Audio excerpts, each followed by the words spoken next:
కానీ ఇంకో పాస్టర్ గారు అన్నారు, సార్ అప్పుడే ఆపొద్దు సార్, ఎక్కువ చెప్పండి అన్నాడు. సో రాజుగారి మాట విన్నాలో పాస్టర్ గారి మాట విన్నాలో పక్క పక్కనే కూర్చున్నారు. పాస్టర్ గారి మాట విన్నారా? రైట్. ఓకే, హెబ్రీ గ్రంథం 10వ అధ్యాయం, హెబ్రీ గ్రంథం 10వ అధ్యాయము 37వ వచనం చదవవలసిందిగా కోరుతున్నాను. ఇక కాలము బహు కొంచెముగా ఉన్నది, వచ్చుచున్నవాడు ఆలస్యము చేయక వచ్చును. ఇక కాలము బహు కొంచెముగా ఉన్నది, వచ్చుచున్నవాడు ఆలస్యము చేయక వచ్చును. తర్వాత ఏముందమ్మా?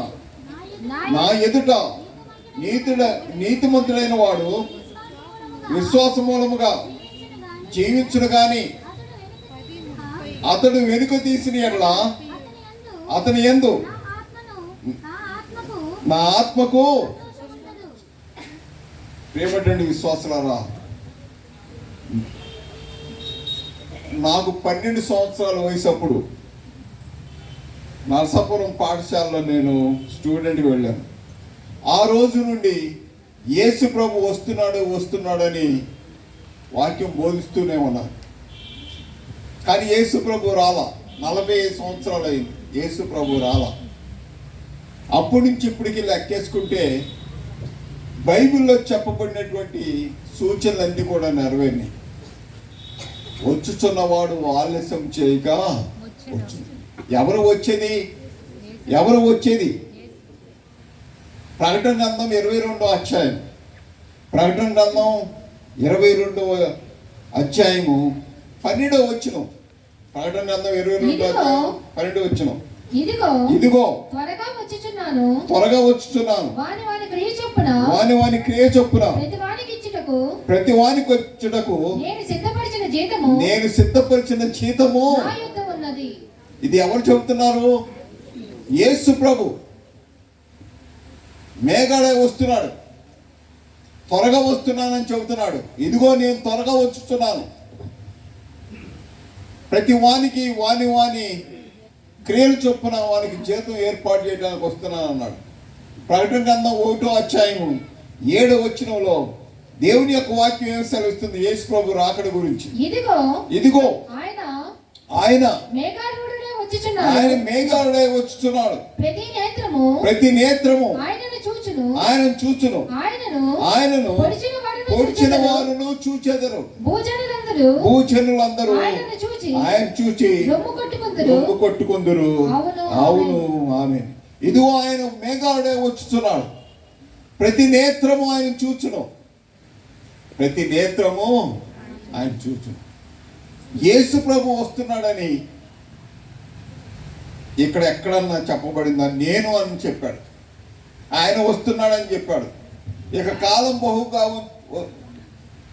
కాలము బహు కొంచెముగా ఉన్నది, వచ్చుచున్నవాడు ఆలస్యం చేయక వచ్చు.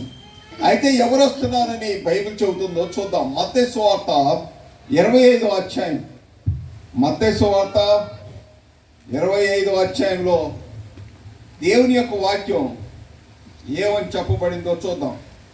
ఎవరు వస్తున్నారో ఇక్కడ స్పష్టంగా చెప్పబడింది.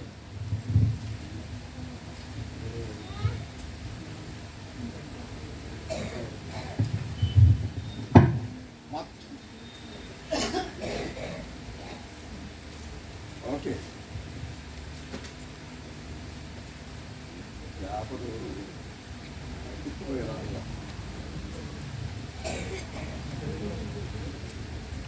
ఓకే.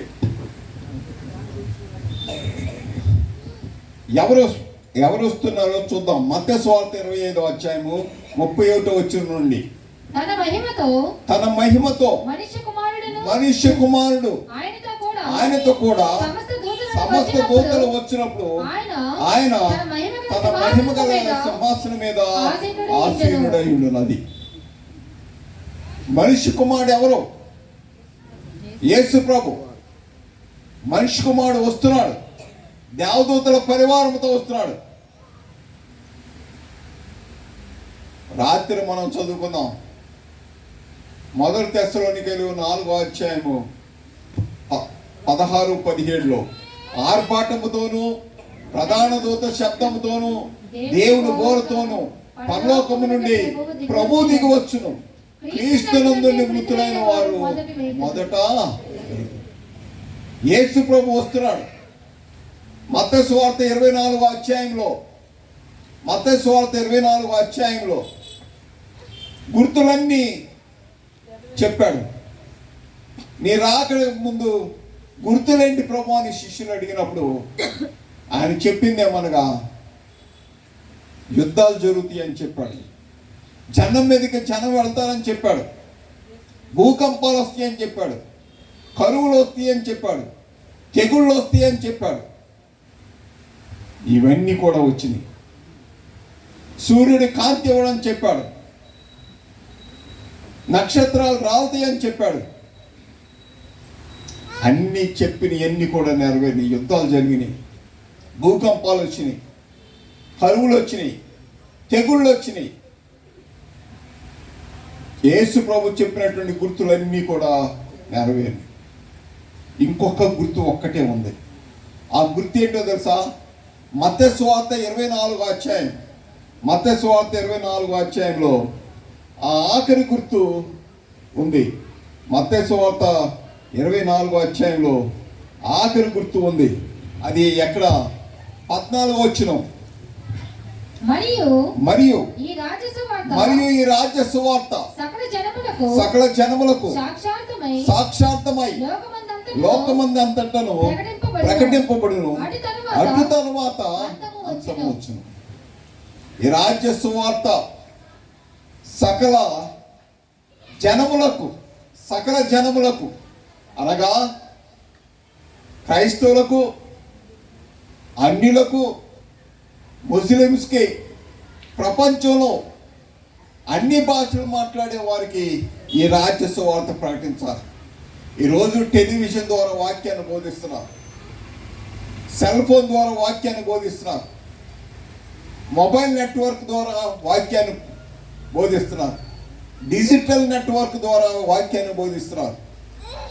త్వరలో ఈ లోకం అంతం అవబోతుంది. యేసు ప్రభు త్వరగా రాబోతున్నాడు. ఈ సెవెంత్ అటువంటి సంఘం ఎన్ని దేశాల్లో ఉన్నదో తెలుసా? 216 దేశాల్లో ఉంది ఈ సెవెంత్ అటువంటి సంఘం. 216 దేశాల్లో సెవెంత్ అటువంటి సంఘం ఉంది. ఈ సువార్త ప్రకటిస్తున్నారు. ఆ సువార్త ఏంటి? పాస్టర్ కె ఇజ్రాయేల్ గారు చదివారు. ప్రకటన గ్రంథం 14వ అధ్యాయము 6-7 వచనాలు. ఈ సువార్త ఈ ఆఖరి దినాల్లో ప్రతి ఒక్క క్రైస్తవుడు, సెవెంత్ అడ్వెంటిస్టు ధైర్యంగా, విశ్వాసముతో, నమ్మకముతో ప్రకటించాలి. చదవండి. అప్పుడు మరి ఒక దూతను చూచితిని అతడు భూనివాసులకు అనగా ప్రతి జనమునకును భూనివాసులకు, భూలోకములో నివసిస్తున్నటువంటి ప్రతి ఒక్కరికి ప్రకటించాలని, ప్రతి జనమునకు, ప్రతి వంశమునకును, ఆయా భాషలు మాట్లాడే వారికి, ప్రతి ప్రజకును ప్రకటించినట్లు నిత్య సువార్త తీసుకొని ఆకాశ మధ్యమున ఎగురుచుండెను. దేవుని యొక్క దేవదూతలు ప్రకటించేది. దేవదూతల గురించి చెబుతున్నాడు ఇక్కడ. కానీ దేవదూతలు ఎవరికి సాదృశ్యం అంటే దేవుని యొక్క బోధకులకి సాదృశ్యం, దేవుని యొక్క విశ్వాసులకి సాదృశ్యం. ఒక పాస్టర్ గారికే కాదు, పాస్టర్ గారితో వాక్యాన్ని పంచుకునే ప్రతి విశ్వాసకి సాదృశ్యం. పురుషులు కానీ, స్త్రీ కానీ, యవనస్తులు కానీ, యవనరాళ్ళు కానీ అందరికీ సాదృశ్యం ఎవరు? దేవదూతలు. కాబట్టి నిత్య సువార్త తీసుకొని ఆకాశ మధ్యమున ఎగురుచుంది. ఏంటి ఆ నిత్య సువార్త? ఏంటి ఆ నిత్య సువార్త? 7వ వచనం. అతడు మీరు దేవునికి భయపడి ఆయనను మహిమపరచుడి. ఆయన తీర్పు తీర్చగలి వచ్చును గనుక ఆకాశమును, భూమిని, సముద్రమును, జలధారలను కలుగజేసిన వానికి నమస్కారం చేయడని గొప్ప స్వరముతో. 3 విషయాల మీద మాట్లాడుకున్నాం. దేవునికి భయపడండి. తీర్పు తీర్చుగడే వచ్చింది. సృష్టికర్తకి నమస్కారం చేయండి. సృష్టికర్తకి నమస్కారం చేయండి. దేవునికి భయపడటం అంటే ఏంటి అర్థం? దేవునికి భయపడటం అంటే ఏంటి అర్థం? దాని గురించి ఒక కథ చెబుతున్నాను. అబ్రహాముకి 100 సంవత్సరాల వయసు అప్పుడు, ఆయన భార్య శారాకి 90 సంవత్సరాల వయసు అప్పుడు కుమారుడు కలిగాడు. 100 సంవత్సరాల ముసలానికి కుమారుడు కలుగుతాడా? 90 సంవత్సరాల ముసలానికి కుమారుడు కలుగుతాడా? అది మానవ రీత్యా అసంభవం. కానీ దేవునికి అసాధ్యము కాదు, అది సాధ్యం దేవునికి. కుమారుడు కలిగినప్పుడు, కుమారుడు పెద్దవాడైనప్పుడు దేవుడు పరీక్షించాడు నోవాని. ఏమని పరీక్షించాడంటే, నీకున్నటువంటి ఒక్కగానొక్క కుమారుడైనటువంటి ఇస్సాకుని మోరియా పర్వతం దగ్గర తీసుకెళ్ళి నాకు బలర్పించమని. గొర్రె మేకలను అడుగుతారు బలి, ఎద్దుల్ని అడుగుతారు, పొట్టేళ్ళని అడుగుతారు. దేవుడు కుమారుని అడిగాడు. ఆ కుమారుని ఎందుకు అడిగాడో మనం తెలుసుకుందాం. కుమారుని బలర్పించమన్నాడు. ఏ తండ్రి అయినా ఒప్పుకుంటాడేమో కానీ తల్లి ఒప్పుకోదు. తల్లి ఒప్పుకుంటుందా? భార్య దగ్గరికి వెళ్ళమ్మా, నేను నా కుమారుడు దేవునికి బలర్పించడానికి వెళ్ళొస్తా ఉన్నది అంటే సత్యాన్ని చాలా డిప్లొమాటిక్గా చెప్పాడు. అబద్ధం ఆడలేదు, నిజము పలికాడు. సరే వెళ్ళండి అయ్యా అంది. అదే కనుక మన కుమారుడిని దేవుడు బలర్పించమని చెప్పాడు, తీసుకెళ్తున్నానంటే ఒప్పుకుంటుందా? ఏ భార్య ఒప్పుకోదు. నువ్వు ముసలోడి, నీకేం తెలుసు, దేవుడు అట్టాగా చెబుతాడులే, నువ్వు మానేయి అంటది. కానీ ఆయన కూడా చక్కగా చెప్పాడు, నేను నా కుమారుడిని బలర్పిస్తాను. సరే, ఆమె ఒప్పుకుంది. 3 రాత్రులు 3 పగలు పట్టింది మోరియా పర్వతం దగ్గరికి వెళ్ళటానికి. ఈ 3 రాత్రులు 3 పగలు అబ్రహాము మనసులో పోరాటం జరుగుతుంది. దేవుడి మాట వినాలా, భార్యను మోసం చేయాలా? ఆఖరికి దేవుడి మాట వినాలి అని తీర్మానం ఎప్పుడు చేసుకున్నాడు తెలుసా? మోరియా పర్వతం దగ్గరికి వెళ్ళినప్పుడు కుమారుడు అడిగాడు. ఏమని అడిగాడు? నాయనా, తండ్రి, బలర్పించడానికి కట్టెలు ఉన్నవి, నిప్పు ఉంది, కత్తి ఉంది, గొర్రెపిల్ల లేదు అన్నాడు. గొర్రెపిల్లని తీసుకెళ్ళదుగా. అప్పుడు చెప్పాడండి సమాధానం. ఏమని చెప్పాడు తెలుసా? యెహోవా ఈరే అంటే యెహోవా బలికి తానే ఏర్పాటు చేసుకుంటాడు. యెహోవా బలికి తానే ఏర్పాటు చేసుకుంటాడు. ఆ మాటలో కుమారుడికి అబద్ధం చెప్పాడా? చెప్పలా. నువ్వే బలి పశువు అని చెప్పాడా? చెప్పలా. కానీ దేవుడి మీద ఉన్నటువంటి విశ్వాసముతో దేవుడే చూసుకుంటాడు అన్నాడు. పర్వతం పైకి వెళ్ళిన తర్వాత కుమారుడు అన్నాడు, బలిపీఠం కట్టు అన్నాడు. కట్టాడు. కట్టెలు పేర్చాడు. అప్పుడు కుమారుని పిలిచి, నువ్వే ఆ గొర్రె పిల్లవు అన్నాడు. ఇక్కడున్న యవనస్తులు అయితే ఏం చేస్తారు? ముసలోడా నేనే దొరికినా, ముసలోడా నేనే దొరికానా, నీకు పిచ్చా శాదస్తమా అని పర్వతం మీద నుంచి పారిపోయాడు. కానీ ఇస్సాకు అట్లా చేయదు. దేవుని నమ్మినటువంటి అబ్రహాముకి దేవుని నమ్మినటువంటి కుమారుడే కలిగాడు. చిన్నప్పటి నుంచి తండ్రినే చూస్తున్నాడు. వాళ్ళ భయభక్తులు చూస్తున్నారు. కాబట్టి చెట్టు ఒకటైతే పండు ఇంకోటి అవుతా. తల్లిదండ్రులకి ఏ బుద్ధులు ఉంటాయో బిడ్డలకు కూడా అయ్యేవా ఉంటాయి. కాబట్టి అబ్రహాముని, శారాని కుమారుడు చూశాడు దగ్గర. వాళ్ళ విశ్వాసాన్ని చూశాడు, వాళ్ళ భక్తిని చూశాడు. చూసి తండ్రితో అన్నాడు, నాయనా, నువ్వు దేవునికి బలర్పిస్తానని ఒప్పుకున్నావు కాబట్టి నీ చిత్తమే నెరవేర్చని చేతులు ఇచ్చాను. నీ చిత్తమే నెరవేర్చని చేతులు ఇచ్చాడు. చేతులు ఇచ్చినప్పుడు చేతులు కట్టేసి కాళ్ళు కట్టేసి కుమ్మాన్ని లేపి బలిపీఠం మీద పరుండబెట్టాడు. పరుండబెట్టి విశ్వాసముతో కత్తి లేపాడు. ఎందుకో తెలుసా?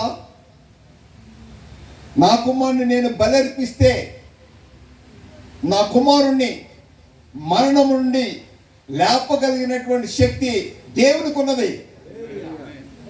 నా కుమారుని మరలా లేపుతాడు, నాకు అప్పగిస్తాడు. ఎందుకంటే యెహోవా దేవుడు నాతో చెప్పాడు, బయటికి తీసుకెళ్ళి ఆకాశం వైపు చూడు, నక్షత్రాల వల్ల నీ సంతానాన్ని ఆశీర్వదిస్తాను అన్నాడు.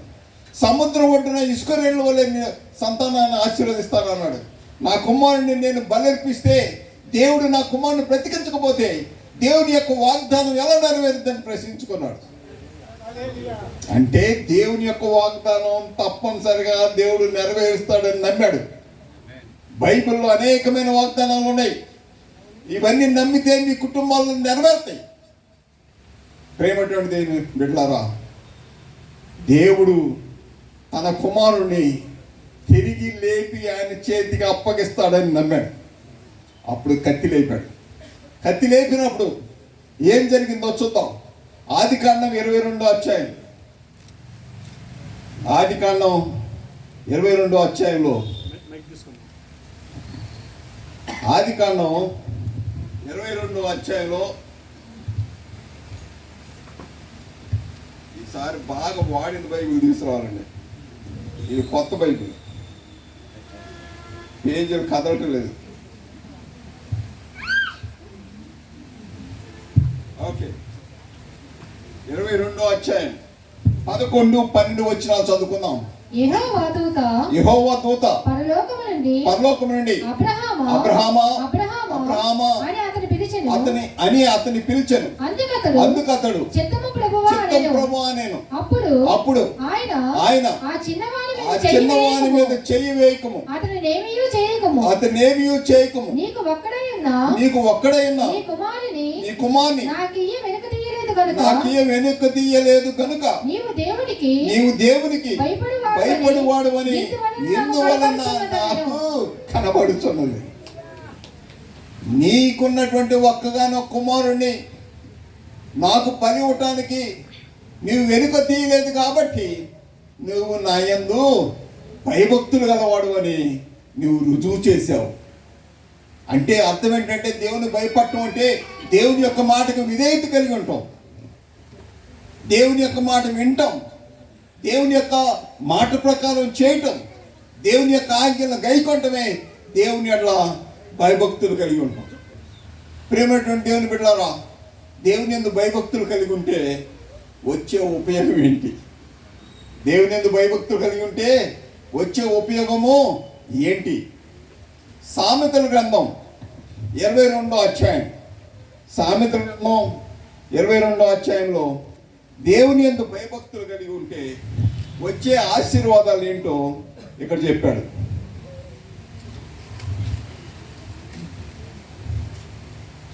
దేవుని యందు భయభక్తులు కలిగి ఉంటే వచ్చే ఆశీర్వాదాలు. 4వ వచనం చదవమ్మా. యెహోవా యందు భయభక్తులు కలిగి ఉండుట వినయమునకు ప్రతిఫలము.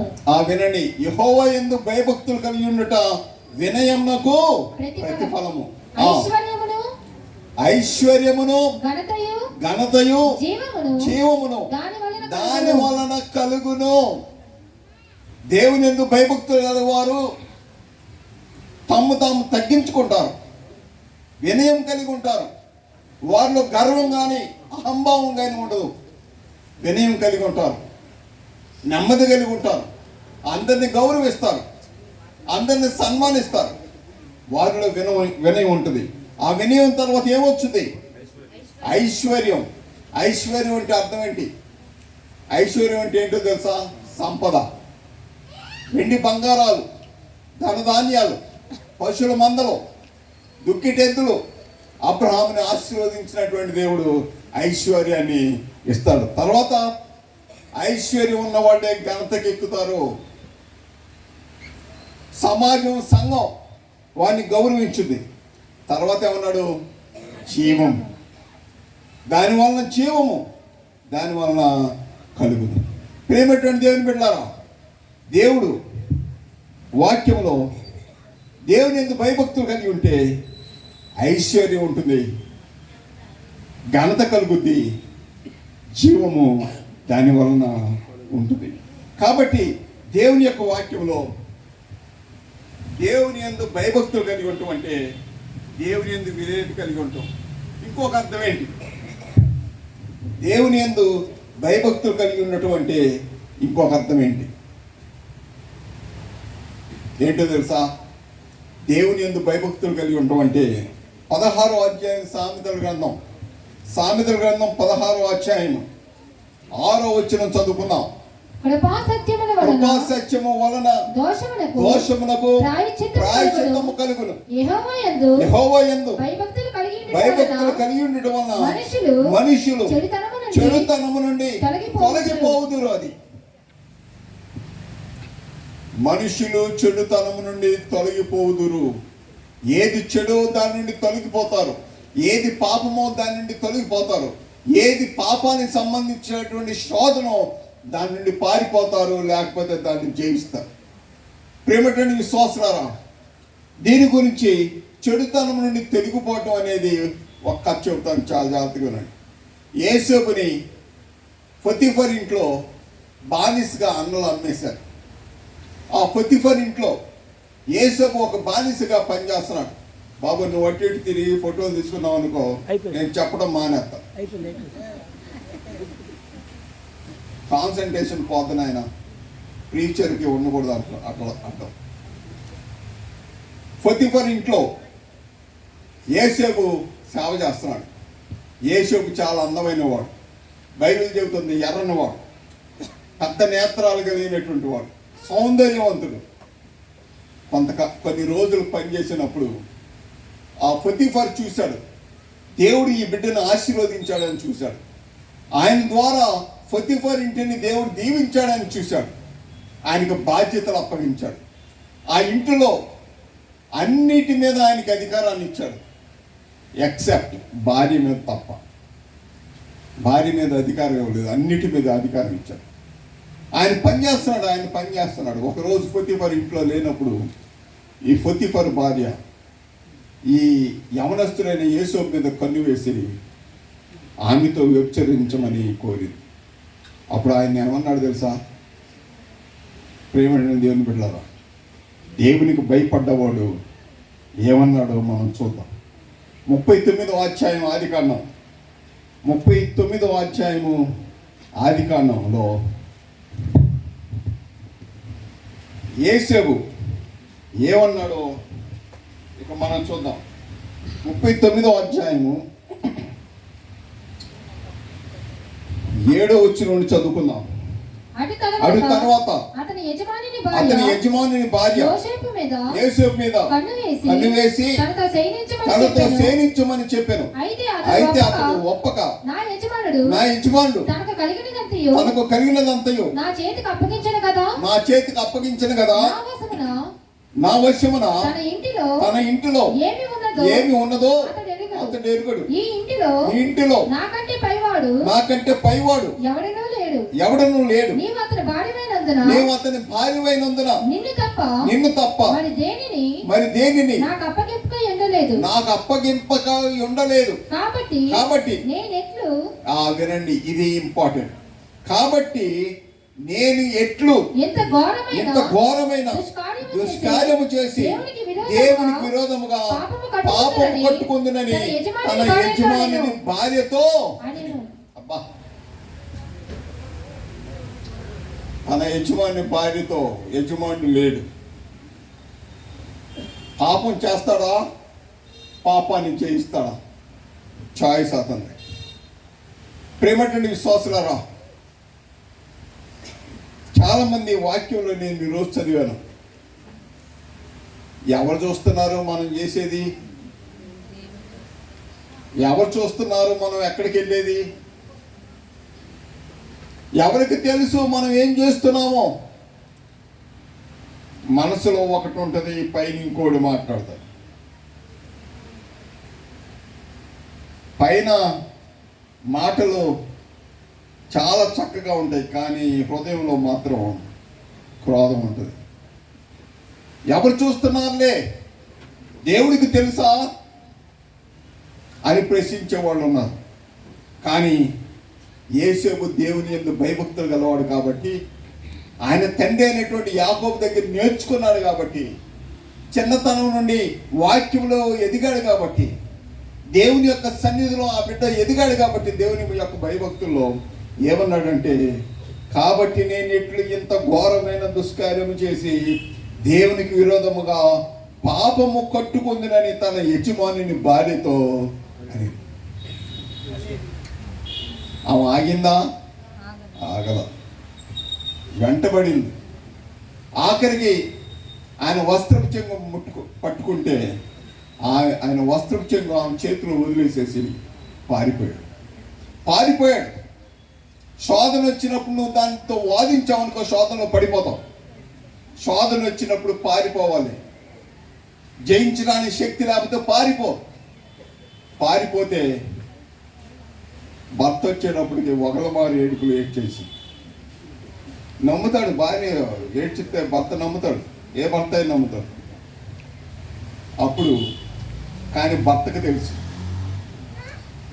తెలిసి ఈయన తప్పు చేయలేదని, ఇతను తప్పు చేయలేదని భర్తకు తెలుసు. ఈయన గనక శిక్ష వేయకపోతే ఈమె ఏ రోజైనా ఇతను చంపేస్తుందని తీసుకెళ్ళిపోయి జైల్లో పెట్టేశాడు. ఎందుకు జైల్లో పెట్టాడు తెలుసా? అతన్ని కాపాడటానికి. జైల్లో యథార్థం వదిలాడా? జైల్లో భయభక్తులు వదిలాడా? జైలు అధికారి కూడా పొత్తిఫారు ఎట్లయితే ఇంటి మీద అధికారిగా చేశాడో, జైలు మీద బాధ్యతలన్నీ అప్పగించాడు ఆయన.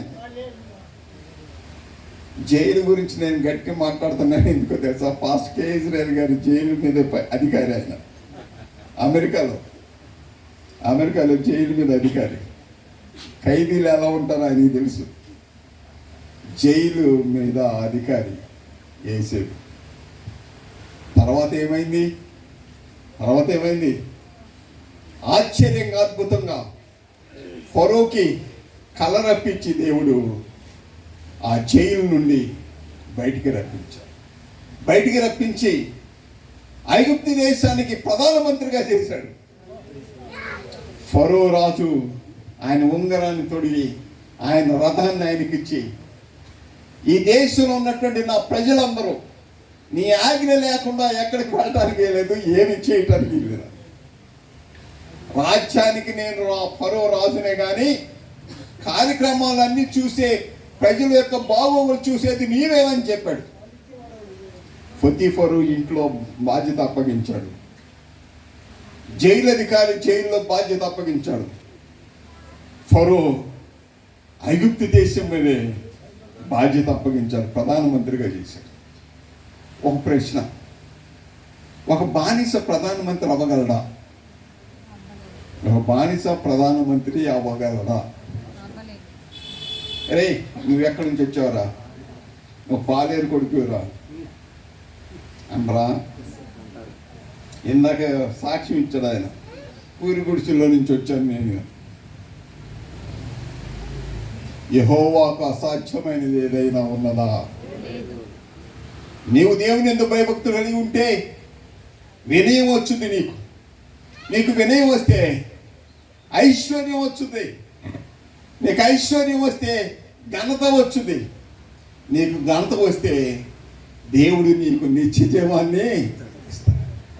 కాబట్టి దేవుని యందు భయభక్తులు కలిగి ఉండటం చాలా అవసరం. యోబు గురించి ఏమని చెప్పబడిందో చూద్దాం ఒకసారి. యోబు గ్రంథం 1వ అధ్యాయం 1వ వచనం. యోబు గ్రంథం 1వ అధ్యాయం 1వ వచనం చదవండి. బూజు దేశమునందు యోబు అని ఒక మనుషుడు ఉండెను. అతడు యథార్థవంతుడును న్యాయవంతుడై దేవుని యందు భయభక్తులు కలిగి చెడుతనము విసర్జించిన వాడు. వినండి, ఎల్ఎన్జి వైటం గారు ఏమన్నారు తెలుసా? ఎల్ఎన్జి వైటం గారు. The best medicine for sickness is doing the works of kindness and mercy. ఒక వ్యాధికి మంచి ఔషధం ఏంటో తెలుసా? దయా కనికరంతో కలిగినటువంటి క్రియలు చేయటం అంట. దేవుని యందు భయభక్తులు కలిగిన వాడు చెడుతనం నుండి తొలగిపోతాడు, చెడుతనాన్ని విసర్జిస్తాడు. యోబు దేవుని యందు భయభక్తులు కలిగి చెడుతనమును విసర్జించిన వాడు. ఏది చెడో దానికి దూరం ఉండు, దుష్టుల ఆలోచన చొప్పున నడువక, పాపుల మార్గంలో నిలువక, అపహాసకులు కూర్చున్న చోటను కూర్చుండక, యెహోవా ధర్మశాస్త్రమునందు ఆనందించుచు దివారాత్రం దాన్ని ధ్యానించువాడు ధన్యుడు. అతడు నీటి కాలువలో ఎవరను నాటబడినదై ఆకు వాడక తన కాలమందు ఫలమిచ్చు చెట్టు వలె నుండును. అతడు చేయనిదంతయు చెడుతనాన్ని విసర్జి. ఈ రాత్రి ఇక్కడ కూర్చున్నటువంటి ప్రతి స్త్రీ పురుషులు యవనస్తులు, ఏది చెడో దాన్ని విడిచిపెట్టు, ఏది మంచో దాన్ని ఎంబ్రేస్ చేయొచ్చు, ఏది మంచో దాన్ని కౌగిలించుకో, ఏది చెడో దాన్ని విసర్జించు. అందుకని ఏమన్నాడు తెలుసా? ప్రేమటువంటి దేవుని బిడ్డలారా, కీర్తన గ్రంథం 37వ అధ్యాయం, కీర్తన గ్రంథం 37వ అధ్యాయంలో దేవుని యొక్క వాక్యం ఏమని సెలవిస్తుందో చూద్దాం. కీర్తన గ్రంథం 37వ అధ్యాయము 3వ వచనం. యెహోవా యందు నమ్మిక ఉంచి మేలు చేయము, అది దేశమందు నివసించి. చాలమ్మా, ఏమన్నాడు? యెహోవా యందు నమ్మిక ఉంచి మేలు చేయము. ప్రేమటువంటి దేవుని బిడ్డలారా, యెహోవా యందు నమ్మిక ఉంచి మేలు చేయము. కీడు చేయొద్దుకు, మేలు చేయి. ఎవరికైనా మంచి చేయి, ఎవరికైనా సహాయం చేయి, ఎవరికైనా మాట ద్వారా కానీ క్రియ ద్వారా కానీ మేలు చేయి. యెహోవా యందు నమ్మిక ఉంచి మేలు చేయము. దేశమందు నివసించి సత్యము అనుసరించుము. యెహోవాను బట్టి సంతోషించుము, ఆయన నీ హృదయ వాంఛలను తీర్చును. ఆమేన్. ప్రేమటువంటి దేవుని బిడ్డలారా, యెహోవా యందు భయభక్తులు కలిగి ఉండుట చెడుతనమును విసర్జించు. ఇప్పుడు మూడో దానికి వద్దాం. మూడోది ఏంటి? జడ్జిమెంట్. తీర్పు జరుగుతుందా? ఇప్పుడు తీర్పులోనికి మనం తీసుకురాబడతామా? ప్రకటన గ్రంథం 20వ అధ్యాయం, ప్రకటన గ్రంథం 20వ అధ్యాయంలో తీర్పు గురించి ఏం చెప్పబడిందో మనం చూద్దాం. ప్రకటన గ్రంథం 20వ అధ్యాయంలో తీర్పు గురించి ఏం చెప్పబడింది చూద్దాం. 11-12 వచనాలు. 20వ అధ్యాయం 11-12 వచనాలు. మరియు ధవళమైన మహాసింహాసనమును దాని యందు ఆసీనుడైన ఒకనిని చూచి తిని భూమి ఆకాశములు ఆయన సముఖము నుండి పారిపోయింది. వాటికి నిలువ చోటు కనబడకపోయింది. మరియు గొప్పవారేమి కొద్దివారేమి మృతులైన వారు అందరూ ఆ సింహాసనం ఎదుట నిలువబడి ఉండుట చూచి తిని. అప్పుడు జాగ్రత్తగా వినండి. అప్పుడు గ్రంథములు విప్పబడెను. మరియు జీవ గ్రంథమును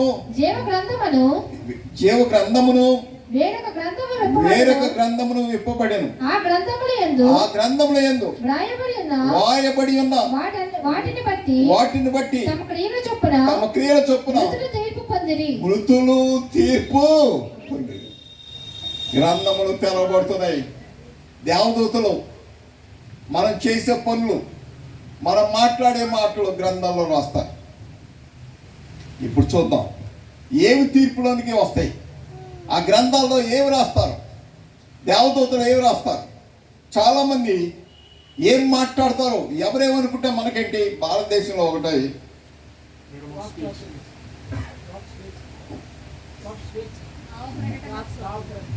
భావ ప్రకటన, ఫ్రీడమ్ ఆఫ్ స్పీచ్, ఇంగ్లీష్లో తేలిక చెప్పగలను. భావ ప్రకటన correct translation. Freedom of speech, భావ ప్రకటన అంటే ఏంటో తెలుసా? నీ యొక్క భావాన్ని వ్యక్తపరచవచ్చు, కానీ మనుషులు దాన్ని ఏమని అబద్ధం చేసుకున్నా తెలుసా? పాస్టర్ గారిని ఏమైంది తట్టవచ్చు, ముఖ్యమంత్రిని ఏమైంది తట్టవచ్చు, ఎమ్మెల్యే కానీ ఎంపీని ఏమైంది తట్టవచ్చు. అది ఆ భావ ప్రకటన అంటే? అదే స్వేచ్ఛ అంటే? అది కాదు స్వేచ్ఛ. నీ యొక్క భావాల్ని వ్యక్తపరచుకోవడానికి నీకు స్వేచ్ఛ ఉంది, కానీ ఇతరులను తిడతానికి కాదు, ఇతరులను తిడతానికి కాదు. ఇక్కడ చూద్దాం, తీర్పులోనికి ఏం వస్తాయో చూద్దాం. మత్తయి సువార్త 12వ అధ్యాయం, మత్తయి సువార్త 12వ అధ్యాయంలో తీర్పులోనికి ఏమొచ్చుదో చూద్దాం. ఈ రోజు నుంచి మీరు ఎలా మాట్లాడతారో చూద్దాం.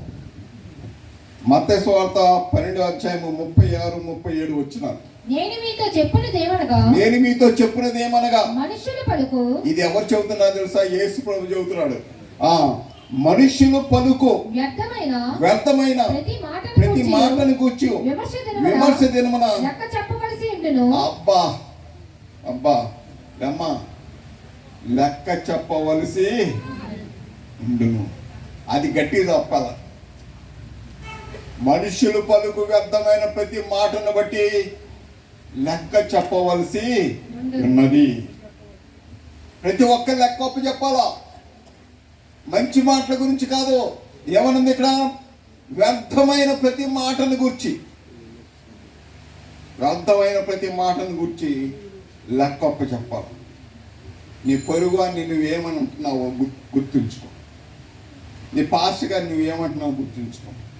నీ యజమాని నువ్వేమంటున్నావు గుర్తుంచుకో. నీ భార్య నువ్వేమంటున్నావు గుర్తుంచుకో. నీ భర్త నువ్వేమంటున్నావు గుర్తుంచుకో. కొంతమంది ఇప్పుడు ఇంకా ఉంది, నెక్స్ట్ 37వ వచనం. నీ మాటలను బట్టి నీవు నీతిమంతుడవని తీర్పు నందుదువు. నీ మాటలను బట్టి అపరాధివని తీర్పు నందుదువు. చాలా మంది నోరు మూసుకున్నంతసేపు జ్ఞానులుగా కనపడతారు. నోరు మూసుకున్నంతసేపు. ఒక్కసారి నోరు తెరిస్తే వాడి జ్ఞానం అజ్ఞానం అప్పుడు తెలుసు. బుద్ధిమంతుడో దుర్మార్గుడు అప్పుడు తెలుసుద్ది. కొంతమంది భాష ఉంటుందండి, అబ్బా ఇక అది దాన్ని వర్ణించలేదు. పులిపెట్టి మీద నుంచి చెప్పకూడదు. అందుకు భార్యని తిడతారు, ఆడవాళ్ళు భర్తలు తిడతారు, తల్లిదండ్రులు ఇద్దరు కలిసి పిల్లల్ని తిడతారు, ఏ కుక్క మీద వంకేసి మొగుడు తిడతారు, ఏ కోడి మీద వంక పెట్టి భార్యని తిడతారు, భార్య మీద కోపం పిల్లలను కొడతారు. నీ మాటలను బట్టి ఎవడుంది? నీ మాటలను బట్టి నీతిమంతుడు అని తీర్పు నందుదు. నీ మాటలను బట్టి అపరాధం అని తీర్పు. చాలా జాగ్రత్తగా మాట్లాడాలి. మనం మాట్లాడే ప్రతి మాట కూడా దేవదూతలో రాస్తాం. చాలా జాగ్రత్తగా ఉండాలి. దేవుని యొక్క బిడ్డలు, దేవాలయానికి ప్రతి శనివారం వచ్చేటువంటి భక్తులు, మన మాటలను బట్టి మనం ఏంటో, మనం క్రైస్తవులమా సెవెంతైనటువంటి స్వారమా అని అన్నిలు మనల్ని పరీక్షిస్తారు. మనం ఇష్టం వచ్చినట్టు మాట్లాడామనుకోండి, చీ వీళ్ళ మతం ఇదా, వీళ్ళ నమ్మిన యేసు ప్రభు ఇంత చీపా, వీళ్ళ దేవుడు ఇటువంటి వాడు కాబట్టి వీళ్ళు ఎట్లా తయారయ్యారా. కాబట్టి మనం చాలా జాగ్రత్తగా మన నోరు కాపాడుకోవాలి. చైనా వాళ్ళు ఒక ప్రోవర్బ్ చెప్పారు. ఏంటో తెలుసా? నువ్వు ఒంటరిగా ఉన్నప్పుడు నీ తలంపులను కాచుకో అన్నారు. నువ్వు ఒంటరిగా ఉన్నప్పుడు నీ తలంపులను కాచుకో. నువ్వు ఇంకొకరితో ఉన్నప్పుడు నువ్వు నోరు కాచుకో అన్నాడు. నీవు ఇంకొకరితో ఉన్నప్పుడు నీ నోరు కాచుకో. ఇంకొకరు ఇష్టం వచ్చినట్టు చెప్పావు అనుకో, పక్షులు నువ్వు చెప్పిన అన్న మాటలన్నీ తీసుకెళ్ళి చెబుతాయి. మన పెద్దలు అంటారు గోడకు చెవులు ఉన్నాయంట. మూడోది ఏమన్నా తెలుసా, నువ్వు గుంపులో ఉన్నప్పుడు నీ ప్రవర్తన జాగ్రత్త తీసుకో. నువ్వు ఒంటరిగా ఉన్నప్పుడు నీ తలంపులు కాసుకో. నీవు ఇంకొకరితో ఉన్నప్పుడు నీ నోరు కాసుకో. నువ్వు గుంపులో ఉన్నప్పుడు నీ ప్రవర్తన జాగ్రత్త చూసుకో. కాబట్టి ఇప్పుడు చూద్దాం, రెండో కొరింథీ 5:10 తీర్పులోనికి ఏమొచ్చింది? 2 కొరింథీ 5:10 ఎందుకనగా తాను జరిగించిన క్రియల చొప్పున అవి మంచివైన సరే చెడ్డవైన సరే దేహముతో జరిగించిన వాటి ఫలమును ప్రతి వాడును పొందునట్లు మనమందరమును క్రీస్తు న్యాయపీఠము ఎదుట అయ్య బాబాయ్, క్రీస్తు న్యాయపీఠము ఎదుట ప్రత్యక్షం కావాలి. దేనికి? నీ దేహముతో జరిగించిన మంచివైనా సరే చెడ్డమైనా సరే నీవు దేవుని యొక్క న్యాయపీఠం ఎదుట నిలబడాలి. ఎవరు తప్పించుకుంటానికి వెళ్ళి దేహంతో చేసేదేంటి? వ్యభిచారం, దొంగతనం, అబద్ధ సాక్ష్యం, విగ్రహారాధన, చెడుతనం. మంచి చేసేదేంటి? దాన ధర్మ, దయ, కనికరం, జాలి, పేదవాడిని చాలా దయ కనికరంతో చూస్తాం, మంచిగా మాట్లాడతాం. కాబట్టి అవి మంచివైనా సరే చెడ్డవైనా సరే నువ్వు ఎవరి ముందు నిలబడాలి? దేవుని న్యాయపీఠం ఎదుట నిలబడాలి. లెక్కొప్ప చెప్పాలి. దేవదూతల గ్రంథాలు తెరిచినప్పుడు సామీర్ రాజు గారు పలానా రోజు పలానా తారీఖు నువ్వేమన్నావో అక్కడ రాయబడు. వీర్రాజు గారు నీ దేహంతో ఏం చేసావు అనేది అక్కడ రాయబడు, మంచి కానీ చెడు కానీ. ప్రేమటని దేవుని బిడ్డలారా, దేవుని యొక్క బిడ్డలమైనటువంటి మనం ఈ వచనాలు చదివినప్పుడు భయం వేయాలి. మనకి జాగ్రత్త పడాలి. లేకపోతే తీర్పులో గనక అనీతిమంతుడు అని, చెడ్డవాడు అని, దుర్మార్గుడు అని తీర్పు తీర్చబడినట్లయితే నరకానికి నువ్వు వెళ్ళేది, స్వర్గానికి కాదు, పరలోకానికి కాదు. కాబట్టి మనం చాలా జాగ్రత్తగా. ఈ తీర్పు తీర్చేది ఎవరో తెలుసా? 8వ అధ్యాయం రోమీయులు రాసిన పత్రిక 8వ అధ్యాయము 34వ వచనం. శిక్ష విధించువాడెవడు? చనిపోయిన క్రీస్తు యేసే. అంతేకాదు మృతుల్లో నుండి లేచిన వాడును, దేవుని కుడిపార్శ్వమున ఉన్నవాడును, మన కొరకు విజ్ఞాపనము కూడా చేయవాడును ఆయనే. తీర్పు తీర్చేది ఎవరో? యేసు ప్రభు. విజ్ఞాపన చేసేది ఎవరో? యేసు ప్రభు. మన ప్రధాన యాజకుడు ఎవరో? యేసు ప్రభు. ప్రేమటువంటి విశ్వాసులారా, తీర్పు ఉన్నదని జాగ్రత్తగా మనం జీవించాలి. జాగ్రత్తగా మాట్లాడాలి. తప్పు చేయకుండా, పాపం చేయకుండా శోధన చేయించాలి. అందుకని ప్రకటన గ్రంథం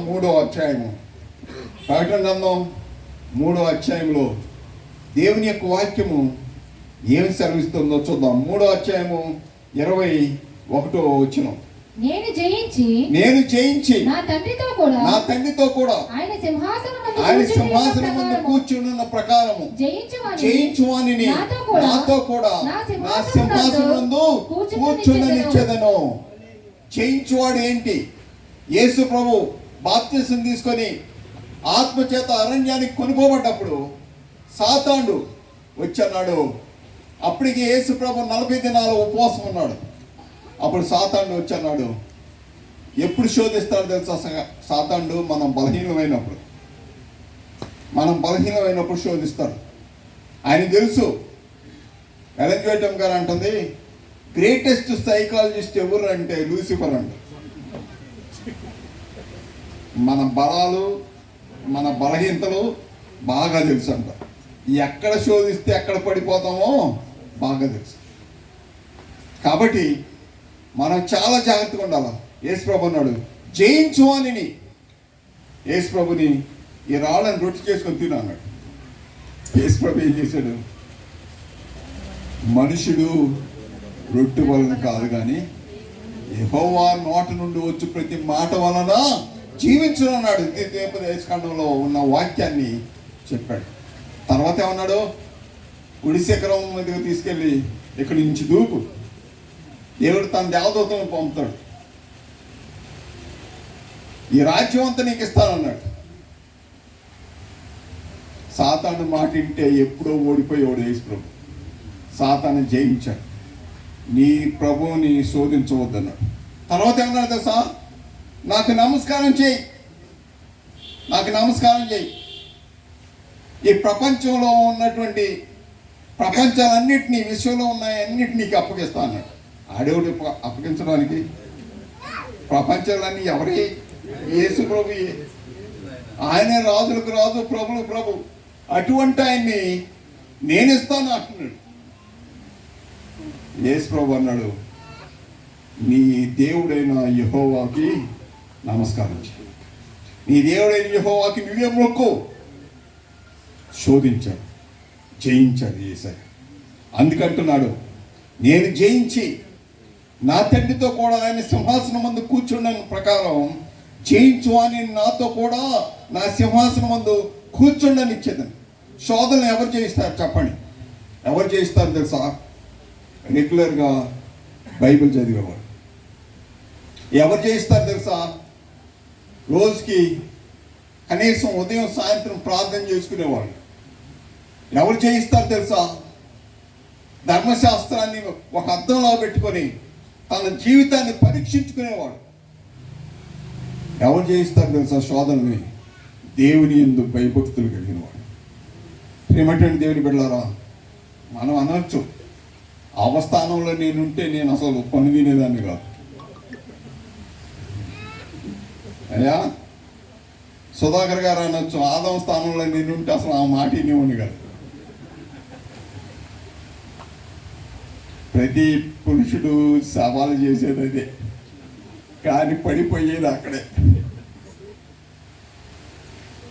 ఎవరు చేయిస్తారంటే దేవుని యందు భయభక్తులు కలిగిన. ఇప్పుడు ఆఖరికి ఒక దాని దగ్గరికి వద్దాం. ఎవరికి నమస్కారం చేయాలి? ప్రకటన గ్రంథం 14:7 చదవండి. అతడు మీరు దేవునికి భయపడి ఆయనను మహిమపరచుడి, ఆయన తీర్పు తీర్చగలిగి వచ్చును కనుక ఆకాశమును భూమిని సముద్రమును జలధారలను కలుగజేసిన వానికే. గొప్ప స్వరముతో చెప్పాడు. అంటే దాని అర్థం ఏంటో తెలుసా? సృష్టికర్తకి నమస్కారం చేయాల. చెట్టు పుట్టకి, పశువులకి, జంతువులకు, సృష్టికర్తకి, సృష్టించినటువంటి సృష్టికర్త. ఆకాశమును భూమిని సముద్రమును జలధారలను కలుగు చేసిన వానికే నమస్కారం. మొట్టమొదటి రోజు చదువుకున్నాం. ఎవరు ఆ సృష్టికర్త? యేసు ప్రభు. ఆ సృష్టికర్తని ఆరాధించాలి. ఆయన ఆరాధించాలంటే ఒకటే మార్గం. ఆదికాండం 2:1-3 చదువుకుందాం. ఆదికాండం 2:1-3 ఆకాశమును భూమియు వాటిలోనున్న సమస్త సమూహమును సంపూర్తి చేయబడిన దేవుడు తాను చేసిన తన పని 7వ దినమున సంపూర్తి చేసి తాను చేసిన తన పని అంతటి నుండి 7వ దినమున విశ్రమించాను. కాబట్టి దేవుడు ఆ 7వ దినమును ఆశీర్వదించి పరిశుద్ధపరచును. ఏలైనగా దానిలో దేవుడు తాను చేసినట్టు సృజించినట్టు తన పని అంతటి నుండి విశ్రమించను. చాలమ్మా. ఇప్పుడు ఇక్కడ కూర్చున్నటువంటి వారు, వారం ఎక్కడ ప్రారంభమైంది? వారానికి ఎన్ని రోజులు? ఎక్కడ ప్రారంభమైంది వారం? ఎక్కడ ప్రారంభమైంది వారం అంటే ఆదివారం అంటారండి. సృష్టిలో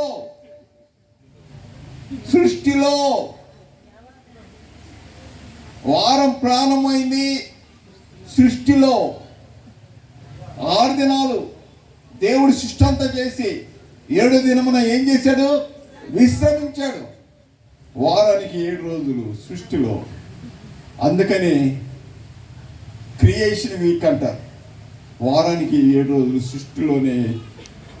సృష్టిలో ఒకరోజు ప్రారంభమయ్యి 7 రోజులతో ముగించబడి అస్తమయమును ఉదయం కలుగగా ఒక దినం. కాబట్టి ఆ 7వ రోజు ఒక ప్రత్యేకమైనటువంటి దినం. ఆశీర్వదించాడు దేవుడు, పరిశుద్ధపరిచాడు దేవుడు, విశ్రమించాడు. ఆశీర్వదించాడు, పరిశుద్ధపరిచాడు, విశ్రమించాడు. అంటే దాని అర్థం ఏంటంటే దేవుడు విశ్రమించిన రీతిగా మనం కూడా విశ్రాంతి తీసుకోవాలి. వీళ్ళు మామూలుగా ఆదికాండం 2వ అధ్యాయం 1 నుంచి 3 వచనాలు చెబితే మనుషులు మాటంటని ఏకంగా ఆజ్ఞ ఇచ్చాడు. ఏమైనా ఆజ్ఞ ఇచ్చాడు? నిర్గమకాండం 20వ అధ్యాయం 8వ వచనం నుండి చదువుదాం. 8 నుండి 11. నిర్గమకాండం 20వ అధ్యాయం 8 నుండి 11 వరకు చదువుదాం. విశ్రాంతి దినమును పరిశుద్ధముగా ఆచరించుటకు జ్ఞాపకముంచుకొనుము. 6 దినములు నీవు కష్టపడి నీ పని అంతయు చేయవలెను. 7వ దినము నీ దేవుడైన యెహోవాకు విశ్రాంతి దినము. దానిలో నీవైనను నీ కుమారుడైనను నీ కుమార్తె అయినను నీ దాసుడైనను నీ దాసి అయినను నీ పశువైనను నీ ఇళ్ళలో ఉన్న పరదేశి అయినను ఏ పనియో చేయకూడదు. ఆ తర్వాత ఏముందమ్మా? 6 దినములలో యెహోవా ఆకాశమును భూమియు సముద్రమును వాటిలోని సమస్తమును సృజించి 7వ దినమున విశ్రమించెను. అందుచేత యెహోవా విశ్రాంతి దినమును ఆశీర్వదించి దాన్ని పరిశుద్ధపరిచెను. అస్సలు 10 ఆజ్ఞల్లో అది చేయకు ఇది చేయకు అది చేయకు ఇది చేయకు అని చెప్పాడు. కానీ 4 ఆజ్ఞలో మాత్రం సృష్టి గురించి చెప్పాడు. 4 ఆజ్ఞలలో ఎన్ని రోజులు దేవుడు సృష్టించాడో చెప్పాడు. 4 ఆజ్ఞలలో ఎవరు సృష్టించారో చెప్పాడు. మరలా విశ్రాంతి దినం ఎవరిదని చెప్పాడు? యెహోవాకు విశ్రాంతి దినం అని చెప్పాడు.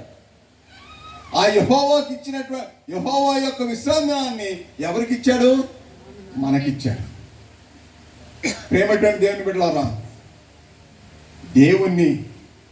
దేవునికి నమస్కారం చేయటం అంటే, సృష్టికర్తను ఆరాధించడం అంటే విశ్రాంతి దినాన్ని పరిశుద్ధంగా ఆచరించడం అని బైబిల్ ఘోషిస్తుంది, చెప్పుతుంది. ఈ విశ్రాంతి దినాన్ని మనం ఎందుకు ఆచరించాలి?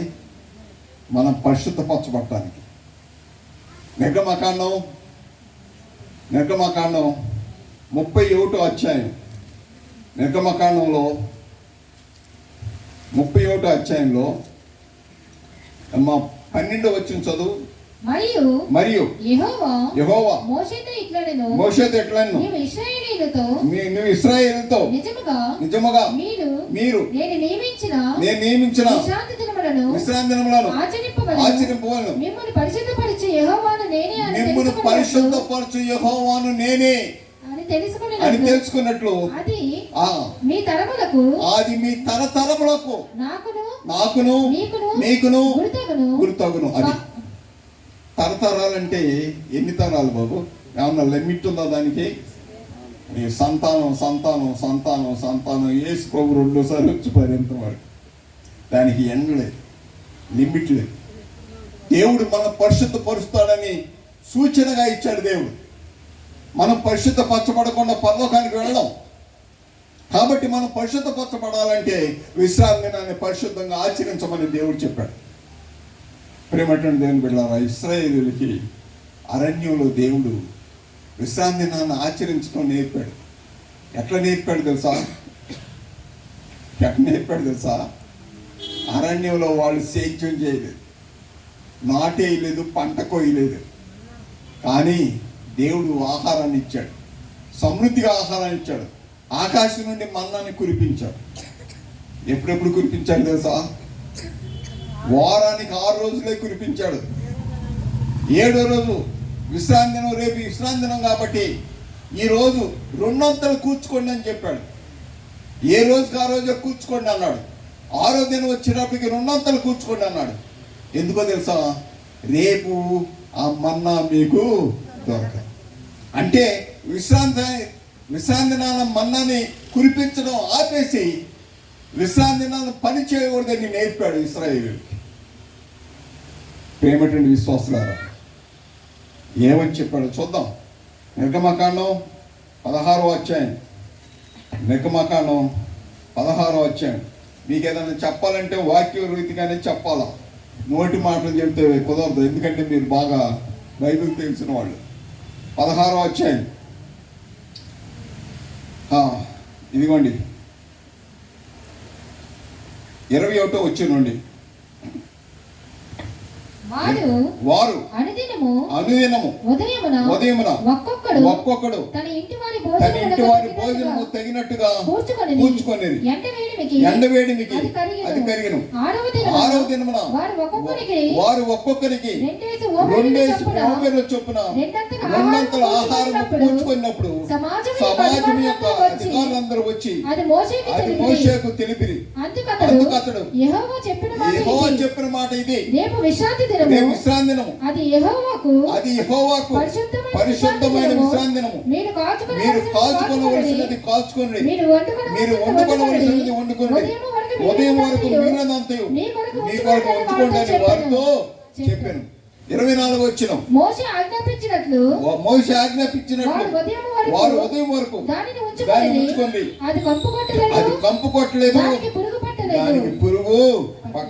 25వ వచనం. మోషే నేడు దాని తినుడి, నేటి దినము యెహోవాకు విశ్రాంతి దినము, నేడు అది బయట దొరకదు. నేర్పాడు ఇశ్రాయేలుకి. 7వ దినం మీరు ఏర్పుంటానికి వెళితే మన్నా దొరకదు. ప్రేమటువంటి విశ్వాసులారా, ఎన్ని సంవత్సరాలు నేర్పాడో తెలుసా? విశ్రాంతి దినాన్ని పరిశుద్ధంగా ఆచరించడానికి 40 సంవత్సరాలు. 40 సంవత్సరాలు నేర్పాడు. కాబట్టి పాస్ గారితో మీరు వాదించబాకండి. మీరు మొన్నే కదండి వచ్చిన 30 సంవత్సరాలు అయింది వచ్చి, 10 సంవత్సరాలలోనే నేర్చుకుంటామా, వాళ్ళు 40 సంవత్సరాలకు కూడా నేర్చుకోలేదు అనబాకండి. మనము విశ్రాంతి దినాన్ని పరిశుద్ధంగా ఆచరించాలి. 3 విషయాలు చెబుతాను నేను. విశ్రాంతి దినాన్ని ఎలా ఆచరించాలో బైబిల్లో యెషయా గ్రంథంలో చెప్పాడు. యెషయా గ్రంథం 58వ అధ్యాయం. యెషయా గ్రంథం 58వ అధ్యాయంలో 13వ వచనం. 58:13. నా విశ్రాంతి దినమున వ్యాపారం చేయకుండా నాకు ప్రతిష్ఠితమైన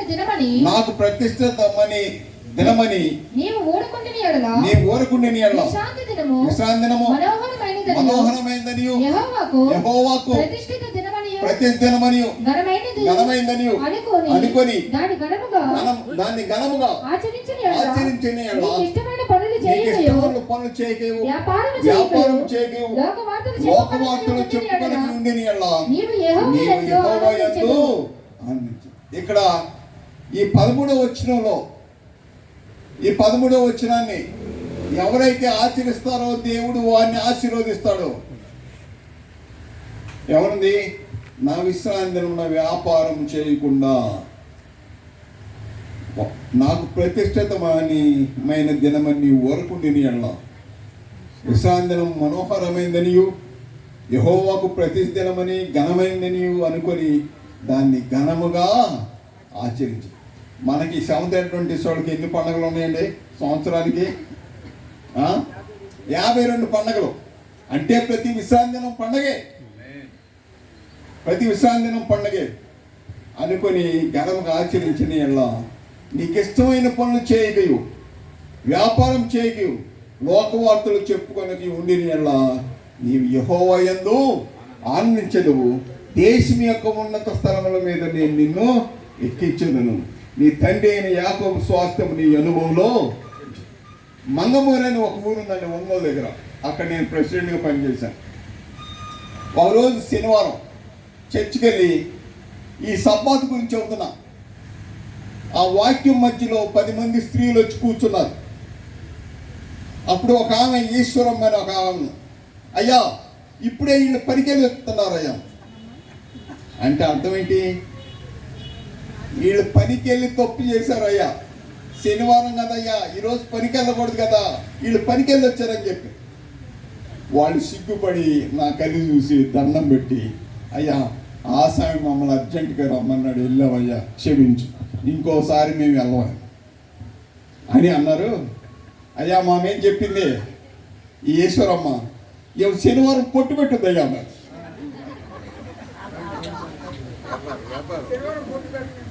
శనివారం కొట్టు పెట్టుందయ్యా, వ్యాపారం చేస్తుందన్న.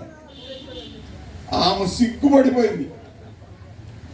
అప్పుడు లేసాను, అయ్యా వాళ్ళకి నాకు ఒకటే నిబంధన, ఒక ఒప్పందం, శనివారం నేను కొట్టు పెట్టను, వాళ్ళని పనికి వెళ్ళొద్దని చెప్పాను. ఆమె కొట్టు పెట్టలేదు, వాళ్ళ పనికి నీకు ఇష్టమైన పనులు చేయకయు, వ్యాపారము చేయక. లోక వార్తలు, అబ్బా అసలు శోధన ఎక్కడుందో తెలుసా? జేబులో ఉంది. శోధన ఎక్కడుందో తెలుసా? జేబులో ఉంది. శోధన ఎక్కడుందో తెలుసా? ఇంట్లో ఉంది, పెద్ద బాక్సులో. ఎప్పుడు తెలుసా? మంచి సీరియల్స్ శుక్రవారం వేస్తాడు వాడు, శుక్రవారం వేస్తాడు. విశ్రాంతి ఎప్పుడు ప్రారంభం అవుద్ది లత? మరి మనం టీవీ ఎప్పుడు ఆపేసేలా? ఎప్పుడు ఆపేసారంటే ఆపమంటుంది. శుక్రవారం సాయంత్రం టీవీలో ఏం చేయాలి? ప్లగ్ తీసేయాల. పెద్ద శోధన ఏంటి తెలుసా? ప్లగ్ తీసేస్తాం కానీ సెల్ ఫోన్ ఇంట్లో, సెల్ ఫోన్లో యూట్యూబ్ చూస్తున్నారు, ఈమెయిల్ చెక్ చేస్తున్నారు, వాట్సాప్ చెక్ చేస్తున్నారు. దీన్ని ఎవరు ఆపుతారు? ఎవరైనా చూస్తారా? అనా ఈ మధ్య పాస్టర్ గారు ప్రసంగం చేస్తుంటే కింద కూర్చొని సెల్ ఫోన్తో ఆడుతున్నారు. వాటిని ఎవడింటలా. దేవుడేమో చక్కగా దూరమైన ఉన్నవాళ్ళు చక్కగా మాట్లాడుకోండి, వాక్యం చదువుకోండి, బైబిల్ చదువుకోండి అని సెల్ ఫోన్లు ఇస్తే అబ్బే కంప్లీట్గా ఆపోజిట్గా వాడుతున్నారు. సాతాను దాన్ని ఒక శోధనగా ఉపయోగిస్తున్నారు. శుక్రవారం సాయంత్రం ఈ సెల్ ఫోన్ స్విచ్ ఆఫ్ చేసి పడేస్తే బెటర్. టీవీలో ఆపేసి వార్తలు చూడకుండా.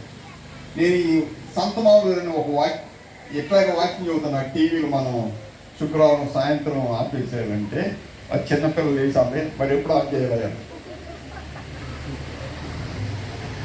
మరి ఎప్పుడు ఆన్ చేయాలా? ఎప్పుడు ఆన్ చేయాలా? శనివారం సాయంత్రం. లోక వార్తలు చదువుకోకూడదు. యవనస్తులు 10 మంది యవనస్తులు వాక్యం విని వాళ్ళ ఇళ్ళకి వెళ్ళిపోయి వాళ్ళ తల్లిదండ్రులు చెప్పారు, రేపు న్యూస్ పేపర్ వేయటానికి వీల్లేదని చెప్పేశారు.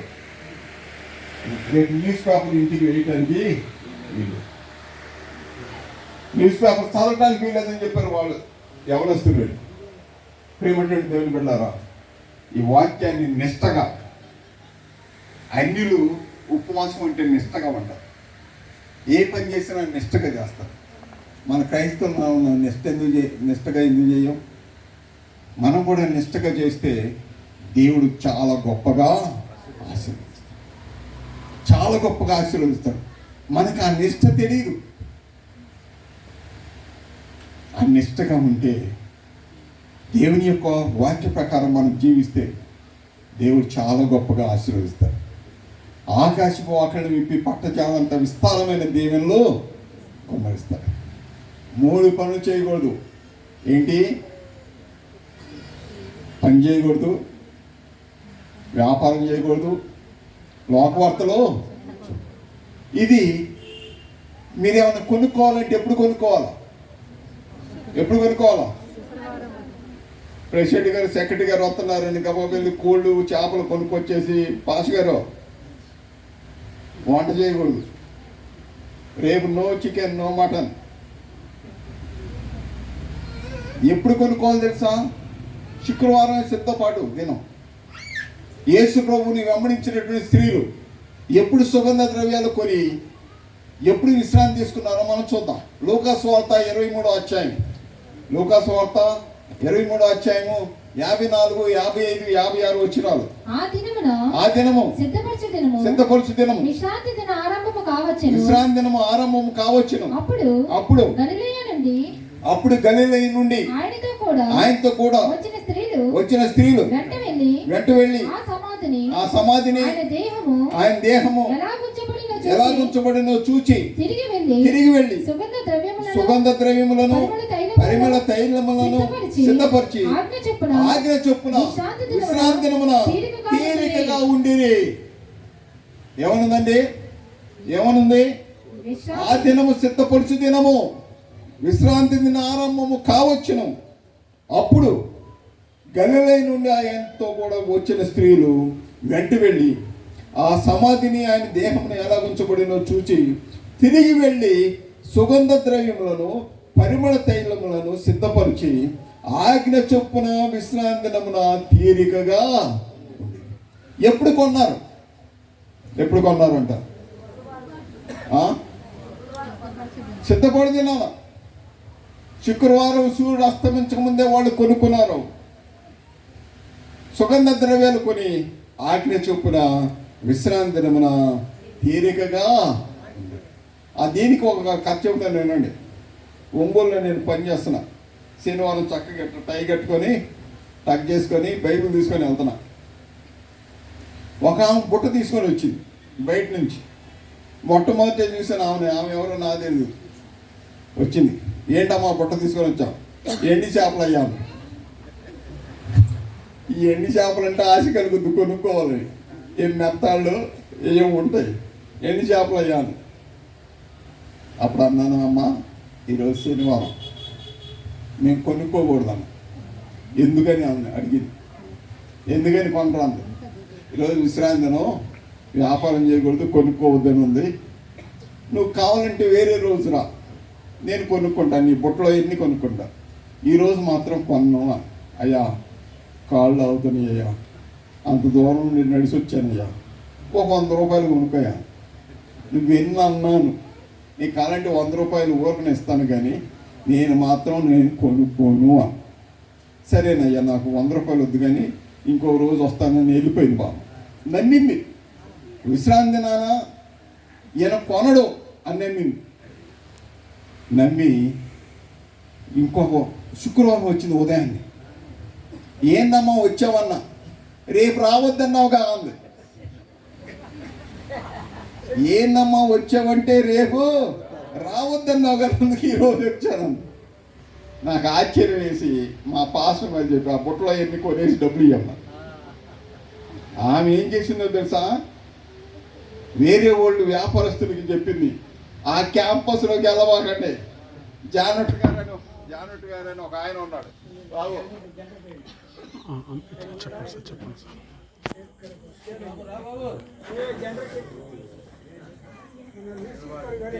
ఎవరిని కూడా క్యాంపస్ రాని వాళ్ళ శనివారం కొనరు. జానట్ గారు ఉన్నాడు అక్కడ.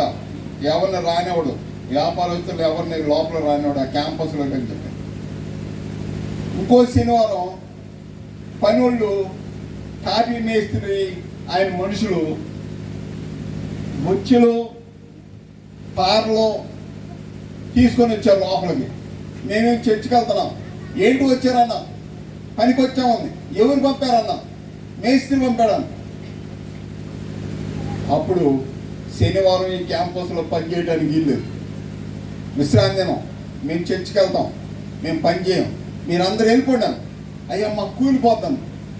కూలిపోతే మేస్త్రిని అడగండి. ఆ మేస్త్రి తర్వాత రావాల్సినోడు వీడు చెప్పాడు. జానొట్టు గారు అందరిని తోడేశాడు బయటికి శనివారం పనిచేయడానికి వెళ్ళొద్దంటే. ఆ మేస్త్రి రాలా భయపడి. ఆ ఊరు మొత్తం ఆ చుట్టుపక్కల గ్రామాల్లో ఆ సెవెంత్ అడ్వెంటిస్ట్ క్యాంపస్లో శనివారం పని చేయనివ్వరు అని తెలుసు. ప్రేమటువంటి విశ్వాసులారా, ఈరోజు నన్ను ఆశీర్వదించిన దేవుడు మిమ్మల్ని ఆశీర్వదిస్తాను. ఆమేన్. విశ్రాంతి దినాన్ని పరిశుద్ధంగా ఆచరిస్తేనే సృష్టికర్తకి నమస్కారము చేశారు. ఈ విశ్రాంతినం ఈ లోకంలోనైనా పరలోక రాజ్యంలో కూడా ఉంటుందా? పరలోక రాజ్యంలో విశ్రాంతి దినాన్ని మనం గైకుంటామా లేదో చూద్దాం. అది ఒక్కటి చదివేసి నేను ముగిస్తాను. యెషయా గ్రంథం 66వ అధ్యాయం, యెషయా గ్రంథం 66వ అధ్యాయం 22, 23 వచనాలు చదవమా.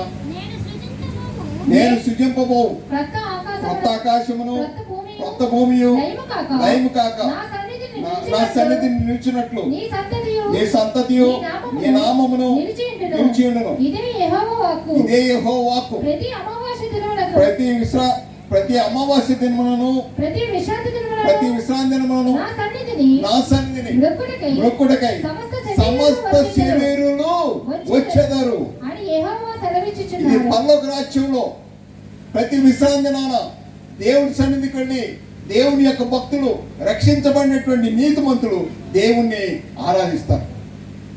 అమావాస్య దినం నెలకోసారి వచ్చింది, విశ్రాంతి దినం వారానికి ఒకసారి వచ్చింది. దేవుని యొక్క సన్నిధికి వెళ్ళి దేవుణ్ణి ఆరాధిస్తారు. ఎందుకో తెలుసా? యేసు ప్రభు భూమి మీద ఉన్నప్పుడు విశ్రాంతి దినాన సమాజ మందిరంలోనికి వెళ్ళి దేవుణ్ణి ఆరాధించాడు.